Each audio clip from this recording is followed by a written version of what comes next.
The Railway Children. Chapter 8. The Amateur Firemen. "That's a likely little brooch you've got on, miss," said Perks the porter. "I don't know as I ever see a thing more like a buttercup without it was a buttercup." "Yes," said Bobby, glad and flushed by this approval. "I always thought it was more like a buttercup almost than even a real one, and I never thought it would come to be mine, my very own. And then Mother gave it to me for my birthday." "Oh, have you had a birthday?" said Perks, and he seemed quite surprised, as though a birthday were a thing only granted to a favoured few. "Yes," said Bobby. "When's your birthday, Mr. Perks?" The children were taking tea with Mr. Perks in the porter's room, among the lamps and the railway almanacs. They had brought their own cups and some jam turnovers. Mr. Perks made tea in a beer can as usual, and everyone felt happy and confidential. "My birthday," said Perks, tipping some more dark brown tea out of the can into Peter's cup. "I was give up keeping my birthday afore you was born." "But you must have been born sometime, you know," said Phyllis thoughtfully, "even if it was 20 years ago, or 30, or 60, or 70. "Not so long as that, missy," Perks grinned as he answered. "If you really want to know, it was 32 years ago, come the 15th of this month." "Then why don't you keep it?" asked Phyllis. "I've got something else to keep beside birthdays," said Perks briefly. "Oh, what?" asked Phyllis eagerly. "Not secrets?" "No," said Perks. "The kids and the missus." It was this talk that set the children thinking, and presently talking. Perks was, on the whole, the dearest friend they had made. Not so grand as the station master, but more approachable. Less powerful than the old gentleman, but more confidential. "It seems horrid that nobody keeps his birthday," said Bobby. "Could we do something?" "Let's go up to the canal bridge and talk it over," said Peter. "I've got a new gut line from the postman this morning. He gave it me for a bunch of roses that I gave him for his sweetheart. She's ill." "Then I do think you might have given her the roses for nothing," said Bobby indignantly. "Nyang, nyang," said Peter disagreeably, and put his hands in his pockets. "He did, of course," said Phyllis in haste. "Directly we heard she was ill, we got the roses ready and waited by the gates. It was when you were making the brekker toast. And when he'd said thank you for the roses so many times, much more than he need have, he pulled out the line and gave it to Peter. It wasn't exchange. It was the grateful heart." "Oh, I beg your pardon, Peter," said Bobby. "I am sorry." "Don't mention it," said Peter grandly. "I knew you would be." So then they all went up to the canal bridge. The idea was to fish from the bridge, but the line was not quite long enough. "Never mind," said Bobby. "Let's just stay here and look at things. Everything's so beautiful." It was. The sun was setting in red splendour over the grey and purple hills, and the canal lay smooth and shiny in the shadow. No ripple broke its surface. It was like a grey satin ribbon between the dusky green silk of the meadows that were on each side of its banks. "It's all right," said Peter, "but somehow I can always see how pretty things are much better when I've something to do. Let's go down to the towpath and fish from there." Phyllis and Bobby remembered how the boys on the canal boats had thrown coals at them, and they said so. "Oh, nonsense," said Peter. "There aren't any boys here now.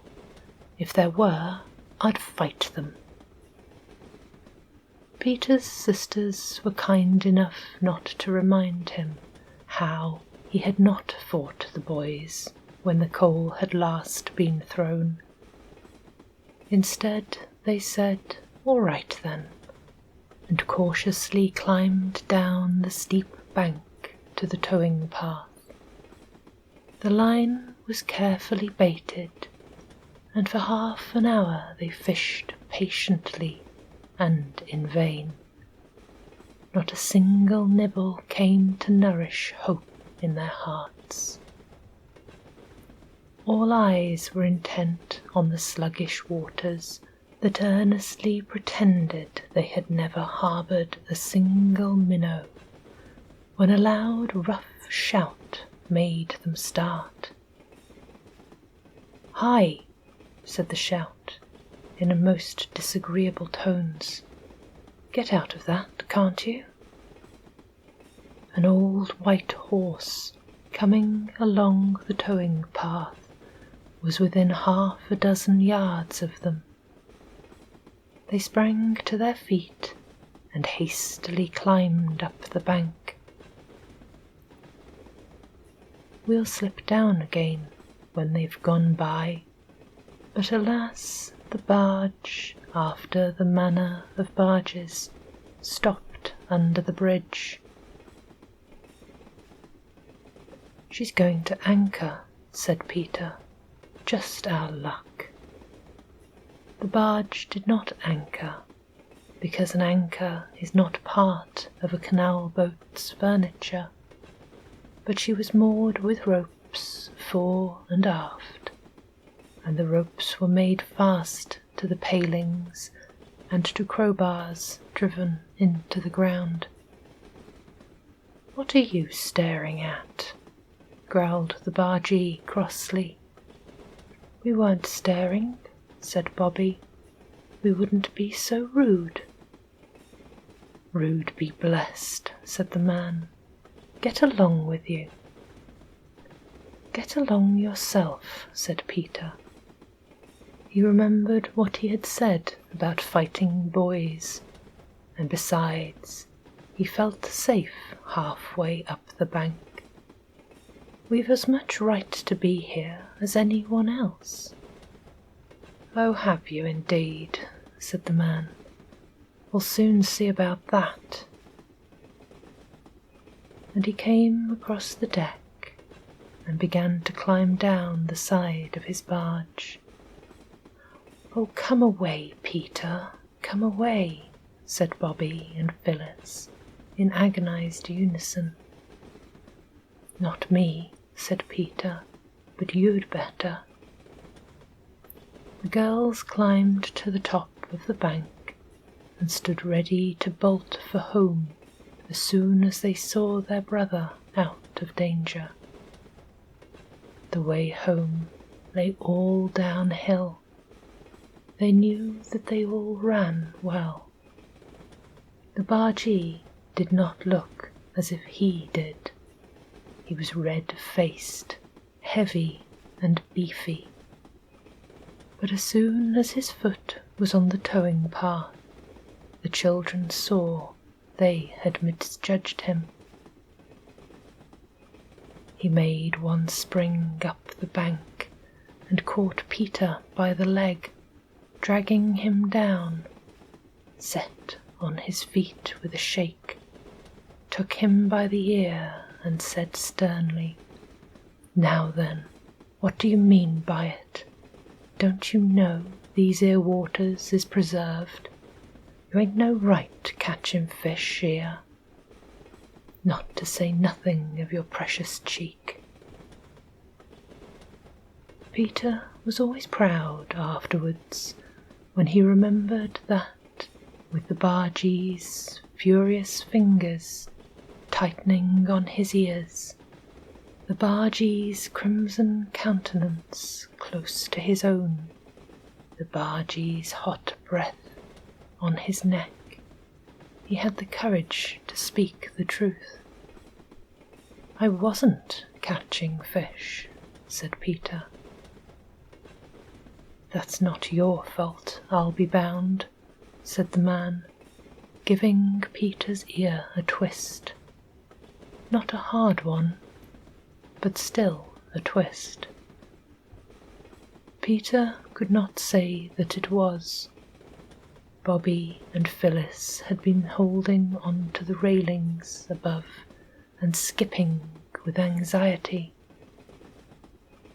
Now suddenly Bobby slipped through the railings and rushed down the bank towards Peter, so impetuously that Phyllis, following more temperately, felt certain that her sister's descent would end in the waters of the canal, and so it would have done if the bargee hadn't let go of Peter's ear and caught her in his jerseying arm. "Who are you a-shoving off?" he said, setting her on her feet. "Oh," said Bobby breathlessly, "I'm not shoving anybody. At least, not on purpose. Please don't be cross with Peter. Of course it's your canal. We're sorry, and we won't any more, but we didn't know it was yours."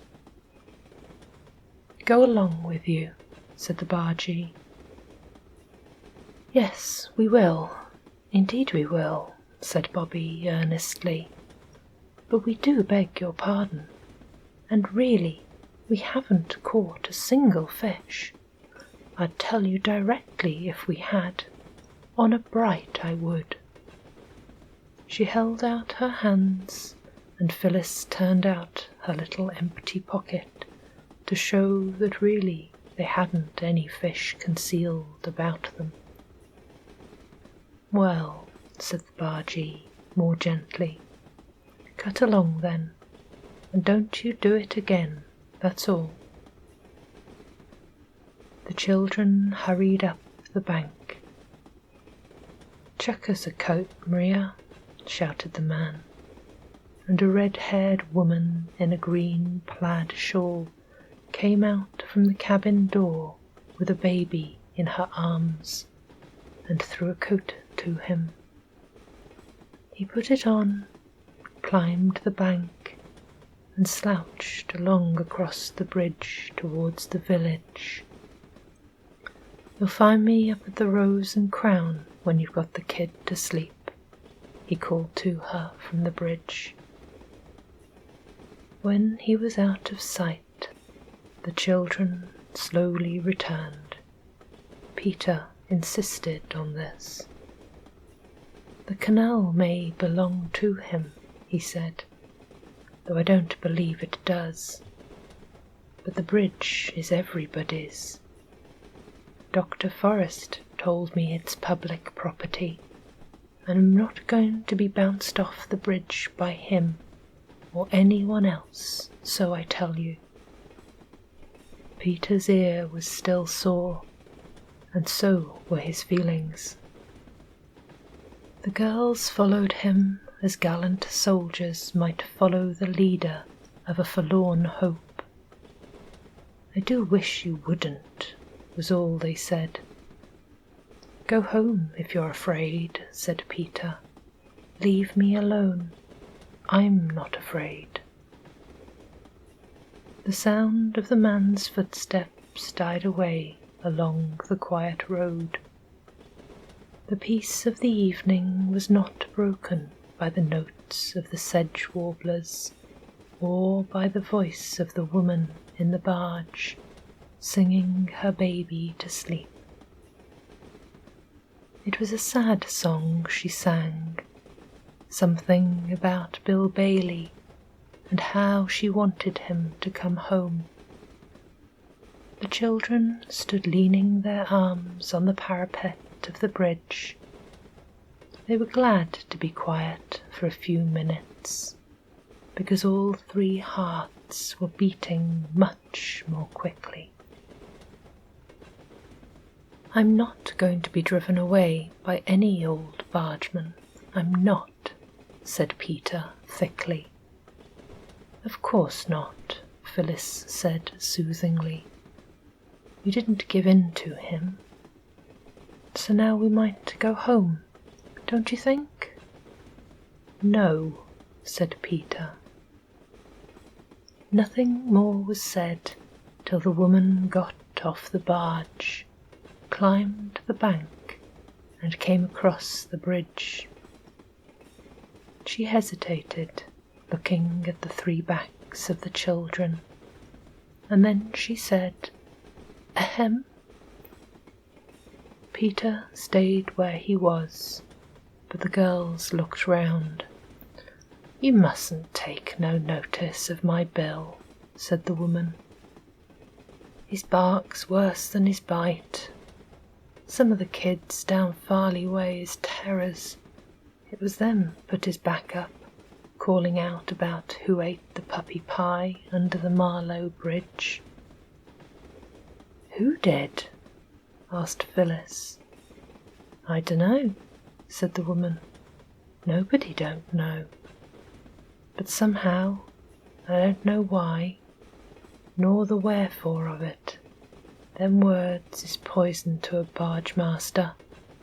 Don't you take no notice. You won't be back for 2 hours good. You might catch a power of fish before that. The light's good and all," she added. "Thank you," said Bobby. "You're very kind. Where's your baby?" "Asleep in the cabin," said the woman. "He's all right. Never wakes afore 12. Regular as church clock he is." "I'm sorry," said Bobby. "I would have liked to see him close to. And finer you never did see, miss, though I says it." And the woman's face brightened as she spoke. "Aren't you afraid to leave it?" said Peter. "Lor, love you, no," said the woman. "Who'd hurt a little thing like him? Besides, Spot's there. So long." The woman went away. "Shall we go home?" said Phyllis. "You can. I'm going to fish," said Peter briefly. "I thought we came up here to talk about Perks's birthday," said Phyllis. "Perks's birthday will keep." So they got down on the towpath again, and Peter fished. He did not catch anything. It was almost quite dark. The girls were getting tired, and as Bobby said, it was past bedtime, when suddenly Phyllis cried out, "What's that?" She pointed to the canal boat. Smoke was coming from the chimney of the cabin, and had indeed been curling softly into the soft evening air all the time. But now other wreaths of smoke were rising, and these were from the cabin's door. "It's on fire, that's all," said Peter calmly. "Serve him right." "Oh, how can you?" said Phyllis. "Think of the poor dear dog." "The baby!" screamed Bobby. In an instant all three made for the barge. Her mooring ropes were slack, and the little breeze, hardly strong enough to be felt, had yet been strong enough to drift her stern against the bank. Bobby was first, then came Peter. It was Peter who slipped and fell. He went into the canal up to his neck, and his feet could not feel the bottom, but his arms were on the edge of the barge. Phyllis caught at his hair. It hurt, but it helped him to get out. Next minute he leapt on to the barge, Phyllis following. "Not you," he shouted to Bobby. "Me, because I'm wet." He caught up with Bobby at the cabin door and flung her aside, very roughly indeed. If they had been playing, such roughness would have made Bobby weep with tears of rage and pain. Now, though, he flung her onto the edge of the hold, so that her knee and elbow were grazed and bruised. And she only cried, "No, not you, me," and struggled up again, but not quickly enough. Peter had gone down 2 of the cabin steps into the cloud of thick smoke. He stopped, remembered all he had ever heard of fires, pulled his soaked handkerchief out of his breast pocket, and tied it up to his mouth. As he pulled it out, he said, "It's all right, hardly any fire at all." And this, though he thought it was a lie, was rather good of Peter. It was meant to keep Bobby from rushing after him into the danger. Of course it didn't. The cabin glowed red. A paraffin lamp was burning calmly in an orange mist. "Hi," said Peter, lifting the handkerchief from his mouth for a moment. "Hi, baby. Where are you?" He choked. "Oh, let me go," cried Bobby, close behind him. Peter pushed her back more roughly than before and went on. Now what would have happened if the baby hadn't cried, I don't know, but just at that moment it did cry. Peter felt his way through the dark smoke, found something small and soft and warm and alive, picked it up and backed out, nearly tumbling over Bobby, who was close behind. The dog snapped at his leg, tried to bark, and choked. "I've got the kid," said Peter, tearing off the handkerchief and staggering back onto the deck. Bobby caught at the place where the bark came from, and her hands met on the fat back of a smooth-haired dog. It turned and fastened its teeth on her hand, but very gently, as much to say, "I'm bound to bark and bite if strangers come into my master's cabin, but I know you mean well, so I won't really bite." Bobby dropped the dog. "All right, old man, good dog," said she. "Here, give me the baby, Peter. You're so wet, you'll give it cold." Peter was only too glad to hand over the strange little bundle that squirmed and whimpered in his arms.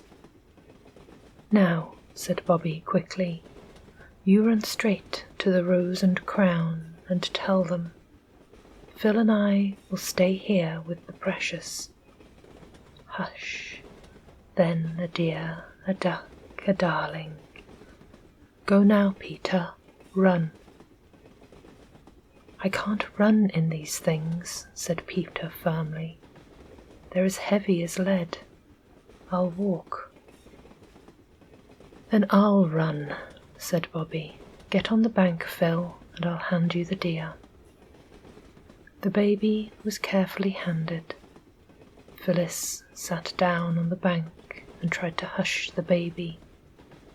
Peter wrung the water from his sleeves and knickerbocker legs as well as he could, and it was Bobby who ran like the wind across the bridge and up the long, white, quiet twilight road towards the Rose and Crown.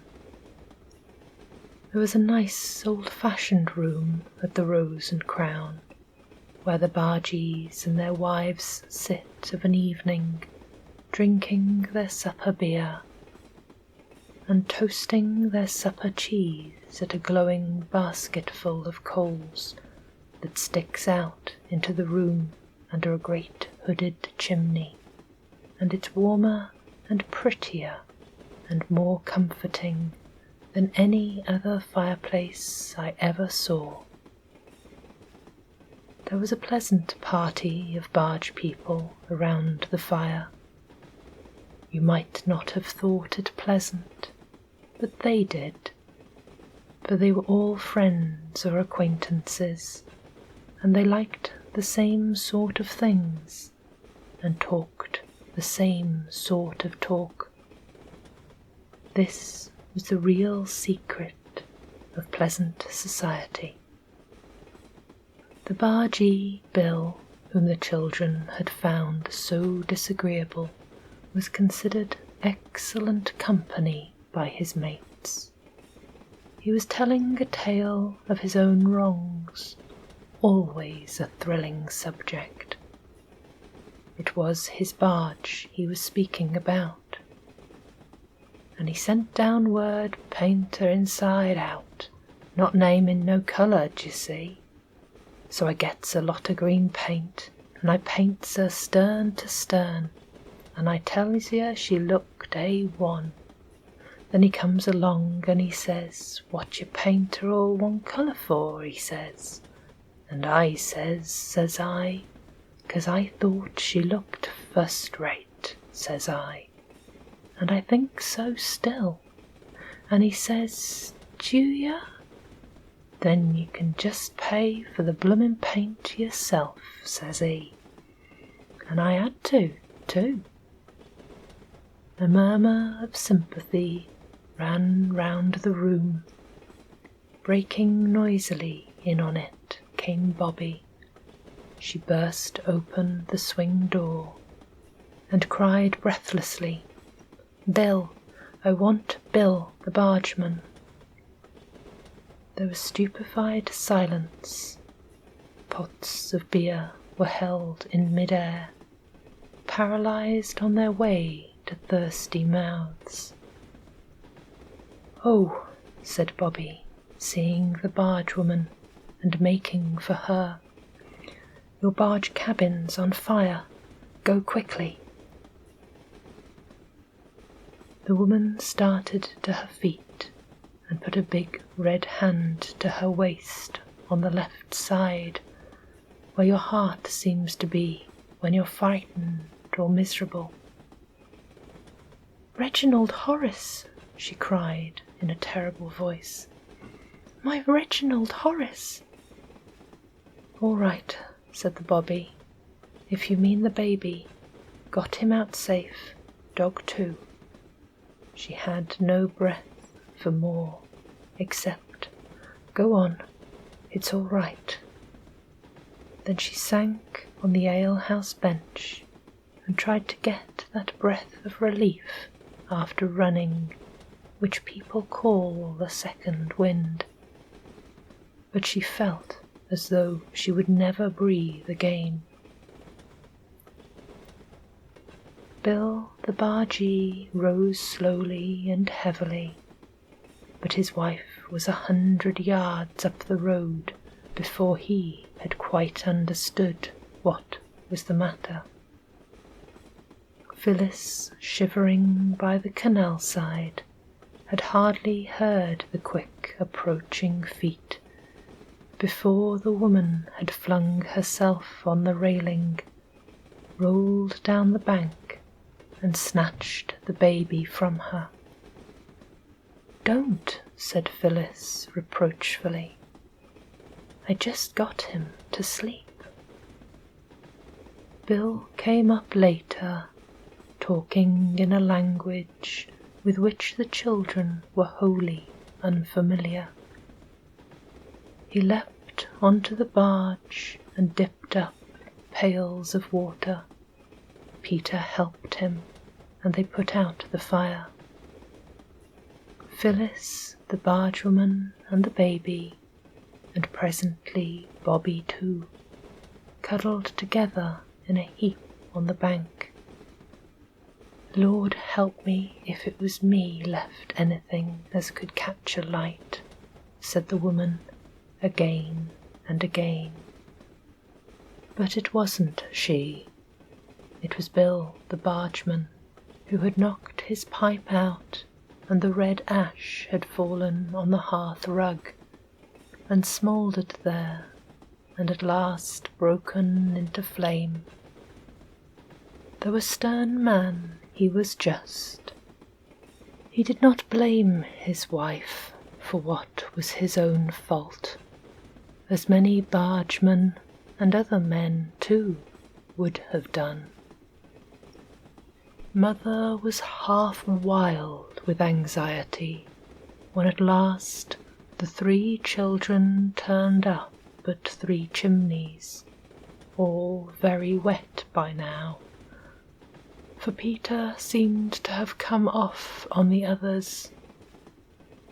But when she had disentangled the truth of what had happened from their mixed and incoherent narrative, she owned that they had done quite right and could not possibly have done otherwise.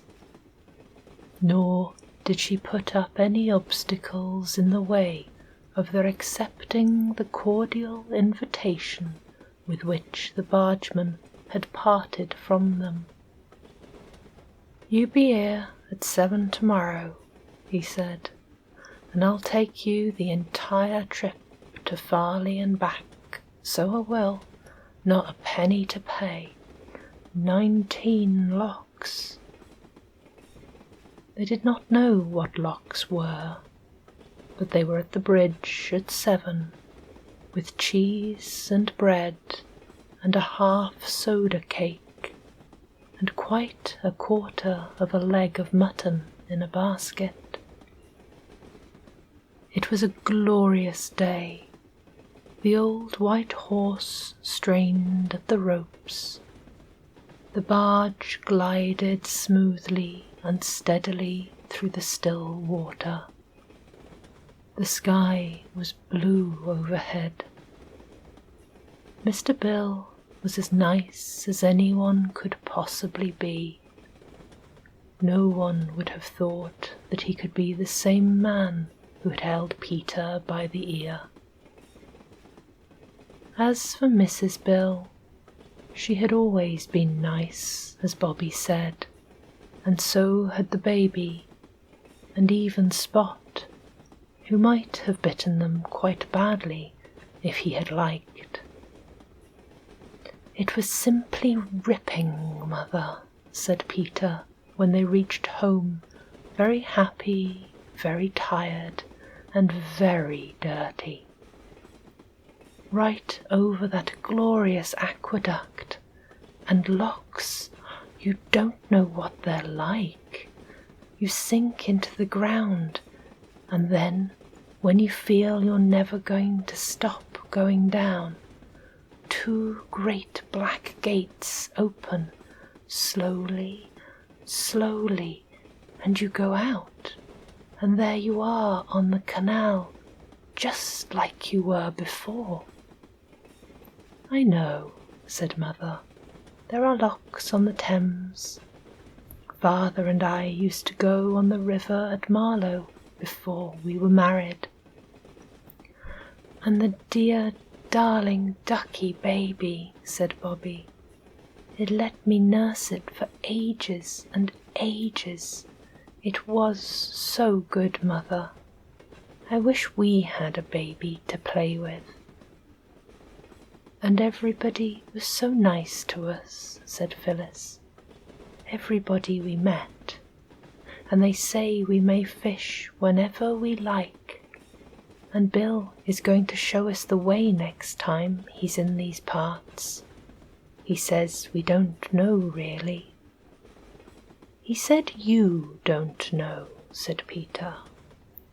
"But Mother, he said he'd tell all the bargees up and down the canal that we were the real right sort, and they were to treat us like good pals as we were." "So then I said," Phyllis interrupted, "we'd each always wear a red ribbon when we went fishing by the canal, so they'd know it was us, and we were really the right sort, and be nice to us." "So you've made another lot of friends," said Mother. "First the railway, then the canal." "Oh yes," said Bobby. "I think everyone in the world is friends, if you can only get them to see you don't want to be unfriends." "Perhaps you're right," said Mother, and she sighed. "Come, chicks, it's bedtime." "Yes," said Phyllis. "Oh dear, we went up there to talk about what we'd do for Perk's birthday, and we haven't talked a single thing about it." "No more we have," said Bobby. "But Peter's saved Reginald Horace's life. I think that's about good enough for one evening." "Bobby would have saved him if I hadn't knocked her down. Twice I did," said Peter loyally. "So would I," said Phyllis, "if I'd known what to do." "Yes," said Mother, "you've saved a little child's life. I do think that's good enough for one evening. Oh, my darlings, thank God you're all safe."